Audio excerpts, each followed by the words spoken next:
orang yang dijaga biasanya tidak banyak mengaku. Dalam pandangan para sepuh Sunda, orang yang benar-benar membawa penjagaan justru sering hidup sederhana dan tidak suka mencari perhatian. Ia tidak sibuk membuktikan siapa dirinya, karena batinnya tahu. Sesuatu yang benar tidak perlu terlalu dipaksa untuk dipercaya. Lebih sering diam daripada banyak bicara. Bukan karena tidak mampu bicara, tetapi karena memahami bahwa tidak semua hal perlu dijelaskan. Orang seperti ini biasanya mendengarkan lebih banyak, mengamati lebih dalam, dan berbicara seperlunya. Sering merasa lelah di keramaian tertentu, terutama di tempat yang penuh kemarahan.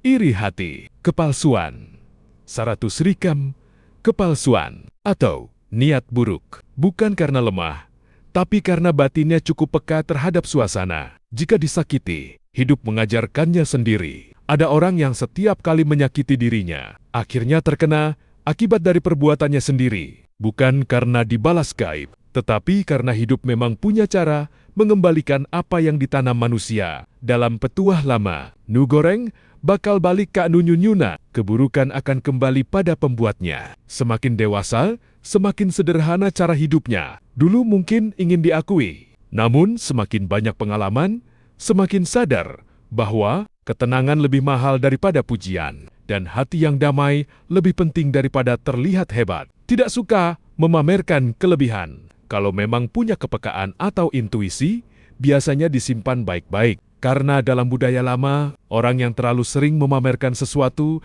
dianggap mudah kehilangan arah dan mudah dimakan ego. Ujian terbesar orang yang dijaga. Banyak yang mengira ujiannya adalah gangguan gaib atau hal mistis. Padahal, menurut para sepuh, ujian terbesar justru kesombongan, amarah, iri, hati, dan keinginan merasa lebih tinggi dari orang lain. Karena ketika hati mulai dikuasai itu semua, kejernihan batin perlahan hilang. Filosofi Sunda tentang penjagaan nu ngajaga lain, piken ngajadikiun urang ditakuti. Tapi supaya urang tetap jadi manusia, NU sadar diri. Yang menjaga bukan agar kita ditakuti, tetapi agar kita tetap menjadi manusia yang sadar diri. Pada akhirnya, dalam banyak ajaran karuhun, manusia yang paling terhubung bukan yang paling sakti, melainkan yang paling tulus, paling bisa menahan diri, dan paling sedikit menyakiti orang lain.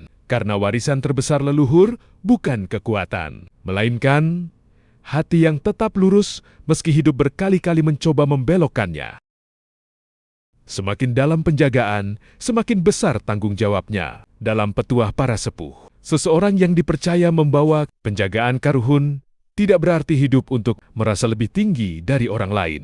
Justru sebaliknya, semakin besar penjagaan yang dibawa, semakin besar pula tanggung jawab untuk menjaga sikap, ucapan, dan hati. Karena dipercaya, anugerah tanpa adab bisa berubah jadi petaka. Tidak semua perjalanan hidupnya akan dipahami orang lain. Ada masa di mana ia merasa sendirian, disalahpahami, atau dianggap aneh. Namun hidup seperti terus mengajarkan tidak semua hal harus dimengerti semua orang. Kadang jalan hidup tertentu memang hanya dipahami setelah waktu berlalu. Hatinya sulit tenang jika menyakiti orang. Walaupun mungkin keras di luar, di dalam biasanya ada rasa yang cepat tersentuh. Saat berbuat salah, batinnya tidak bisa benar-benar tenang sebelum memperbaiki atau meminta maaf. Semakin tua, semakin mencari makna hidup. Yang dulu dikejar mungkin pujian, kekuatan, atau pengakuan, namun perlahan berubah menjadi ketenangan,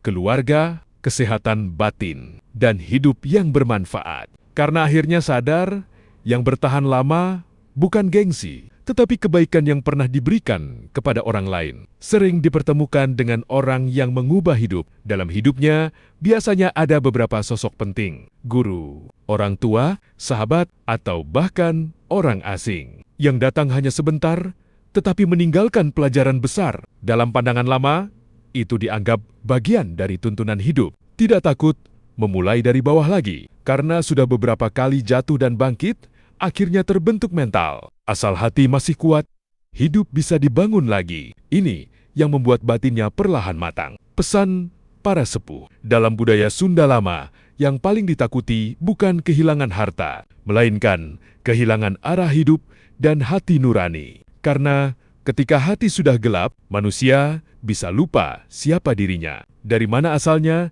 dan untuk apa ia hidup. Warisan leluhur yang sebenarnya. Banyak orang mengira warisan leluhur adalah pusaka, ilmu, atau kesaktian. Padahal, menurut banyak petua tua, warisan terbesar adalah cara bersikap, cara menghormati orang, dan cara menghadapi hidup. Karena itu, yang benar-benar diteruskan dari generasi ke generasi. Penutup, karuhun hentau salawasna ngajagaku caranu, katingali. Kadang ngan ukur ngajaga supaya urang tula ungit jadi manusia. Leluhur tidak selalu menjaga dengan cara yang terlihat. Kadang hanya menjaga agar kita tidak kehilangan jati diri sebagai manusia. Dan mungkin itulah makna terdalam dari semua ini. Bukan tentang menjadi manusia yang paling kuat, tetapi menjadi manusia yang tetap baik meski dunia sering mengubah banyak hal.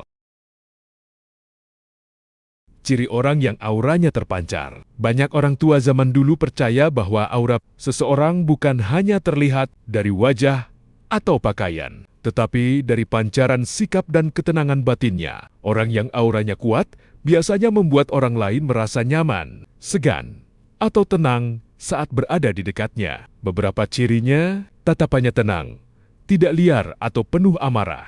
Cara bicaranya lembut namun berwibawa. Tidak suka pamer kemampuan atau mencari perhatian. Kehadirannya membuat suasana lebih nyaman. Mudah disukai tanpa harus berusaha berlebihan. Saat marah, tetap bisa mengendalikan diri. Sering dipercaya orang untuk tempat bercerita. Pembawaannya sederhana, tapi terasa berisi. Memiliki empati dan menghormati orang lain.